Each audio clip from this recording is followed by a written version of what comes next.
வீட்டில் ப்ரிப்பேர் பண்ணுறதான அருமையான carrot soup. ரொம்ப ஹெல்த்தியாக, ரொம்ப டேஸ்டியாக, அப்படியே கலரே அப்பீலிங்காக இந்த கேரட் சூப்பை ரொம்ப ஈஸியாக நம்மளால் ப்ரிப்பேர் பண்ண முடியும். கேரட்டை தோலை சீவிட்டு நல்லா வாஷ் பண்ணிட்டு இந்த மாதிரி பெரிய பெரிய சங்க்ஸாக நறுக்கி அது மூழ்கிற அளவுக்கு தண்ணி போட்டு ஒரு ப்ரெஷர் குக்கரில் வச்சுருக்கேன். ப்ரெஷர் குக்கரை மூடி விசில் போட்டு 3 விசில்ஸ் அளவு ஹை ஹீட்டில் நான் இந்த கேரட்ஸை குக் பண்ணுறேன். ஸோ 3 விசில்ஸ் ஆகிட்டு ப்ரெஷர் சப்சைட் ஆனோடனே திறந்து பார்த்தோம்னாக்கா கேரட்ஸ் அப்படியே நசுங்கிற பதத்துக்கு வெந்திருக்கிறது தெரியும். ஸோ இப்போது இந்த கேரட்ஸை இந்த தண்ணி சேர்த்தே அப்படியே பியூரி பண்ண போகிறோம்.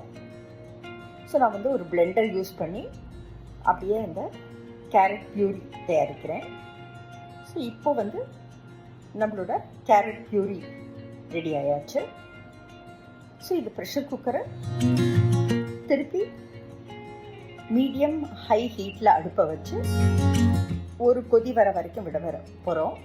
ஸோ ஒரு 3 மினிட்ஸ் அளவு நான் கொதிக்க விட்டுருக்கேன். மேலே லேசாக அப்படியே பபிள்ஸ் அப்பியர் ஆச்சு. ஒரு 50 ml அளவு பால் ஆட் பண்ணுறேன். ஒரு 3 பிக் கேரட்ஸ், அதாவது ஒரு 400 கிராம்ஸ் அளவு கேரட்ஸ்க்கு 50 ml பாலே போதும். பால் ஓவர் பவர் பண்ணக்கூடாது. கேரட்டோட டேஸ்ட் தான் டாமினேட்டிங்காக இருக்கணும் இந்த கேரட் சூப்பில். தேவையான அளவு உப்பு. அந்த கேரட்டோட ஸ்வீட் டேஸ்ட்டுக்கு ஒயிட் பெப்பர் பவுடர் ரொம்ப காம்ப்ளிமெண்ட்ரியாக இருக்கும். அப்படிங்கிறதுனால நான் ஒயிட் பெப்பர் பவுடர் சேர்க்குறேன். நீங்கள் வேணும்னா பிளாக் பெப்பர் பவுடரும் சேர்த்துக்கலாம். பட் ஒயிட் பெப்பர் பவுடர் இதுக்கு ரொம்ப அருமையாக இருக்கும். ஸோ எல்லாம் சேர்ந்து நல்ல இன்னும் ஒரு 3 மினிட்ஸ் போல் மீடியம் ஹை ஹீட்லேயே நான் கொதிக்க விட்டுருக்கேன்.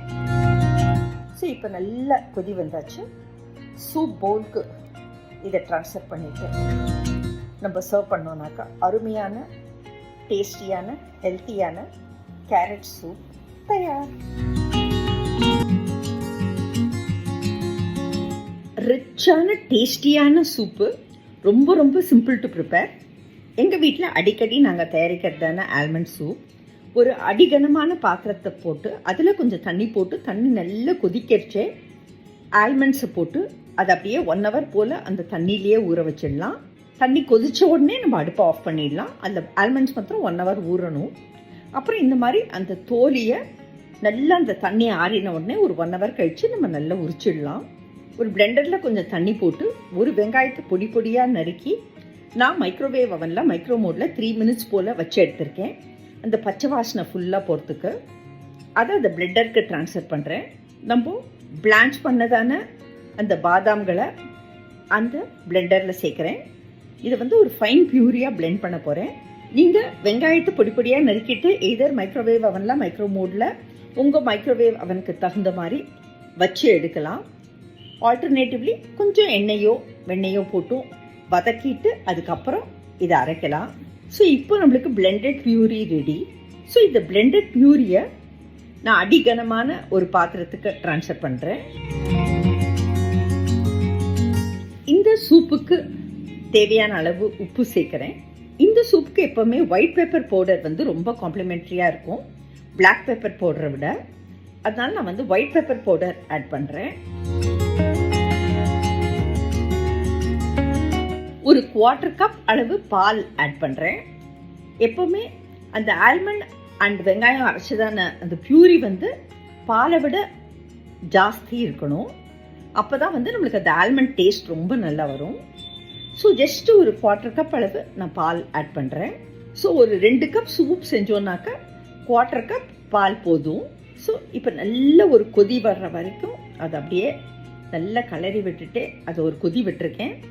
ஸோ ஒரு 5 மினிட்ஸ் போல் எல்லாம் கொதிச்சிருக்கு. இப்போ அடுப்பை ஆஃப் பண்ணியாச்சு. இதை சூப் பவுலுக்கு ட்ரான்ஸ்ஃபர் பண்ணுறேன். ரொம்ப ரிச் டேஸ்டோடு இருக்கும் இந்த சூப்பு அண்ட் ரொம்ப ஹெல்த்தியான சூப்பும் கூட. At the same time very simple to prepare. இதுக்கு கொஞ்சம் சால்டட் பட்டர் போட்டு கார்னிஷ் பண்ணிவிட்டு சர்வ் பண்ணோன்னாக்கா ரிச்சான டேஸ்டியான ஆல்மண்ட் சூப் வீட்டில் ரொம்ப சிம்பிளாக ரெடி.